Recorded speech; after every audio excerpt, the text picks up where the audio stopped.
Early Friday, the Israeli government approved phase one of the ceasefire agreement with Hamas. Israeli Defense Forces saying they've redeployed as stated in the agreement. Moments later, tens of thousands of Palestinians began returning home.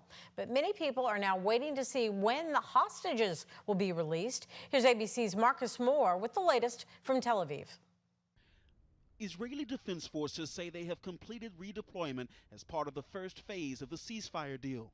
The IDF releasing video, they say, shows forces moving inside Gaza to the agreed-upon border lines, shown here on this map.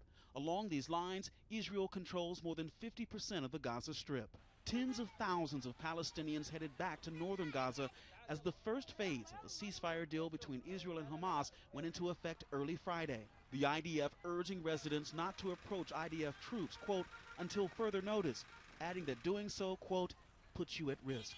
Under the terms of phase one, Hamas will release the 20 hostages believed to be alive, as well as the remains of 28 others who have died.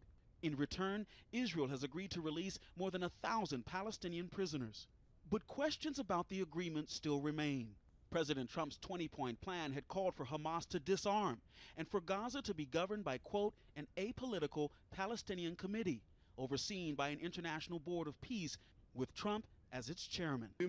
Israeli Prime Minister Benjamin Netanyahu addressing the nation this morning, saying Israel is celebrating, quote, enormous achievements and the return of all of our abductees, but hinted in his speech that Israel might renew its offensive if Hamas does not give up its weapons. And there is also the humanitarian crisis in Gaza. The United Nations says it will ramp up its deliveries of much-needed aid into the war-torn enclave, where some areas are experiencing famine. The situation is critical.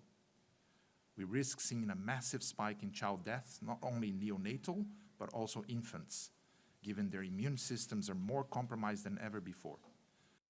200 U.S. troops are headed to Israel to monitor this ceasefire, and they'll be working with other international forces. But officials stress the U.S. troops will not be going into Gaza.